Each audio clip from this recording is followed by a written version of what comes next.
Olá, internautas, você está na JMV TV, Jornal do Médio Vale.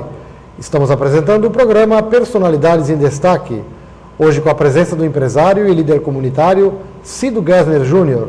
Ele está contando a sua história e falando de assuntos de interesse da comunidade. Esta entrevista está sendo automaticamente gravada e será reprisada em diversas oportunidades em nossa programação. Também estará disponível de forma on demand, através do site da JMV TV, www.jmv.tv.br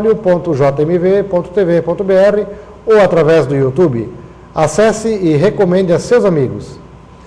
Cido Gesner está nos contando um pouquinho sobre a sua liderança empresarial e falando de assuntos do comércio. Cido, nas suas duas gestões como presidente da FCDL, você mesmo contou de que teve a oportunidade de percorrer o Estado. Paralelamente àquele período, o governo do Estado, através do governador Luiz Henrique da Silveira, implantou um modelo de descentralização do poder. E Timbó, posteriormente, foi contemplado como uma Secretaria de Desenvolvimento Regional. Eu sei que você acompanhou um pouquinho essa trajetória. Eu gostaria de saber a sua opinião a respeito disso. Você acha que o governo acertou ao tomar essa decisão?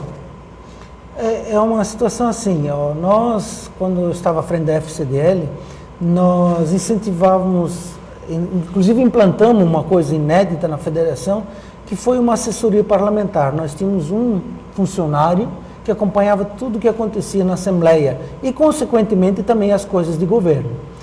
Quando nós corrimos o Estado para conversar com as CDLs, com os presidentes, nós falamos de que isso as CDLs também tinham que fazer, acompanhar as questões do legislativo municipal e também da administração municipal.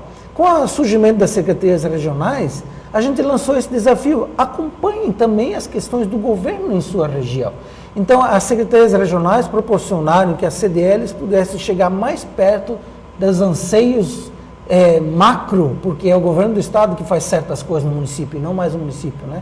Então, isso chegou mais perto. Só que, pela pouca experiência, por ser uma coisa nova, não se conseguiu fazer essa aproximação da forma com que tinha que fazer. Esse modelo que foi projetado, eu vejo que é um bom modelo, permite que ao governador ter um pouquinho mais de liberdade para pensar as questões estratégicas de um estado como Santa Catarina e distribui as responsabilidades entre as regiões sobre suas necessidades, sobre suas importâncias. Carece talvez de alguns aperfeiçoamentos, inclusive na questão de destinação de receita, de orçamento das próprias secretarias e talvez numa revisão de ocupação de cargos, porque teriam que se ocupar cargos mais técnicos do que políticos. A gente sabe que toda gestão política não pode fugir de uma interferência política, mas para a população ser mais beneficiada precisa ter mais cargos técnicos do que políticos. E esse modelo tanto deu certo que os candidatos que se apresentaram ao governo do Estado para as últimas eleições, nenhum deles criticou essa sistemática e alguns até mostraram favoráveis à manutenção desse modelo, né? Eu vejo de que o governo do Estado, estando mais perto dos municípios, pode sim trazer grandes benefícios. Cido, eu sei que você, depois da FCDL, também foi vice-presidente nacional da Confederação, né? Como é que surgiu a sua participação lá? Na verdade, não foi depois, foi quase paralelo.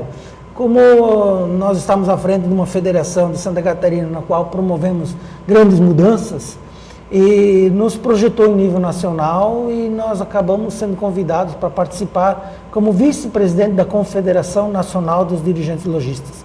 Cargo esse que exercemos durante 2 anos e que me permitiu também viajar por esse Brasil em convenções, encontros e eventos, né? Essa experiência nacional foi bem interessante, mas exigiu de mim bastante dedicação, pois eu tinha que olhar pela minha federação e tinha que também fazer as demandas nacionais.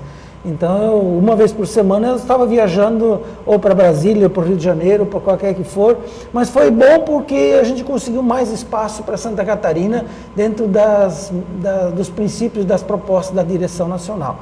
Mas eu queria aproveitar esse espaço também para registrar por que Santa Catarina teve esse destaque em nível de Brasil no movimento logístico. Porque nós fizemos duas coisas importantíssimas. Além do fato de termos superado aquele momento difícil financeiro e administrativo que herdamos, nós conseguimos, durante a nossa gestão, mudar o modelo de SPC, um modelo que era caro, um modelo que não tinha uma estrutura, não tinha parâmetros, e nós transformamos isso no SPC Santa Catarina, que era uma instituição que gerenciava todo esse serviço no Estado, que baixou custos, padronizou o serviço e que, para o resto do Brasil, deixou assim as pessoas um pouquinho boca abertas, dizendo assim, mas como é que vocês conseguiram isso? Esse é o nosso sonho. E nós fomos então divulgando a receita do que fizemos aqui em Santa Catarina.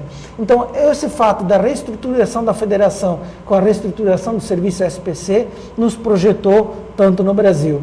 E o fato de que nós conseguimos, estávamos 4 anos à frente da federação, do qual 2 destinamos a quitar dívidas e 2 anos para a aquisição da sede própria da FCDL, hoje muito bem localizado no centro de Florianópolis, mostrou de que, levando seriedade ao trabalho, você consegue reverter uma situação que era de prejuízo numa situação de superávit. E hoje nós temos todos os programas que implantamos naquela época como presidente da federação, continuam ainda valendo, o que dão suporte financeiro à instituição. Cido, como empresário e como líder empresarial na área do comércio, como é que você vê a questão tributária e a possibilidade ou não de ser realizada uma reforma tributária? Você acha que isso é necessário ou o comércio em geral está tranquilo em relação a esse assunto? Na verdade, Evandro, nós lojistas ainda não aprendemos muito a buscar os nossos direitos. Não só os lojistas, mas os empresários como um todo. Se nós temos um empresário que vai se dedicar a essa causa, ele tem que necessariamente largar ou dar menos atenção ao seu próprio negócio. Então, isso fica difícil. Se nós temos alguém disposto a fazer isso, já vem o rótulo, ele quer ser candidato a um cargo político, está fazendo isso com interesses. Então, é difícil. Mas nós temos que brigar muito mais pelos nossos anseios, que muitas vezes são demandas da comunidade, não são nem nossas. Porque quando nós lutamos para baixar os impostos, nós queremos baixar o preço final de venda. E isso vai beneficiar a população como um todo. Quando eu estive à frente da FCDL, fizemos várias incursões ao governo federal, porque algumas são essencialmente de nível federal.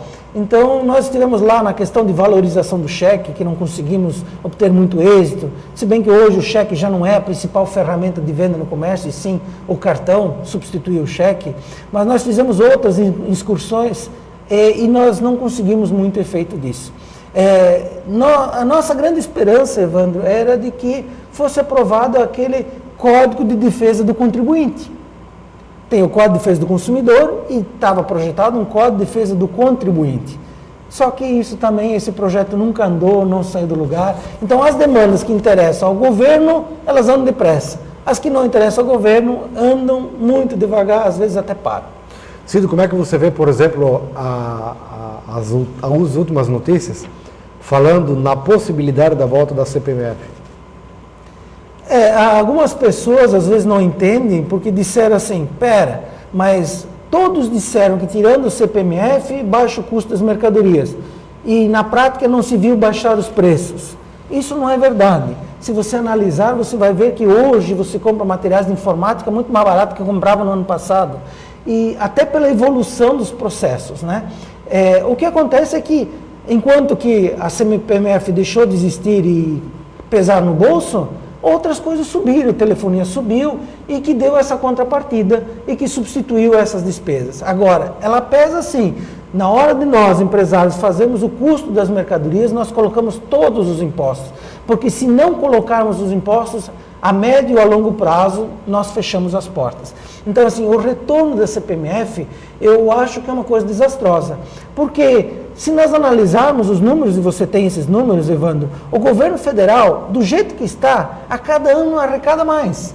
Eu acho que se trata de uma questão de apertar o cinto, fazer um planejamento, aproveitar melhor os recursos. Os recursos não são poucos, são muitos recursos e o governo tinha que aplicá-los melhor. Se aplicar melhor, teria dinheiro para segurança, para educação, teria para todas as áreas e eu tenho certeza disso. Muito bem. Bom, este é Cido Gessler Júnior, empresário, líder comunitário. Ele está contando a sua história e falando de assuntos de interesse da comunidade. Nós vamos a mais um breve intervalo e já retornaremos.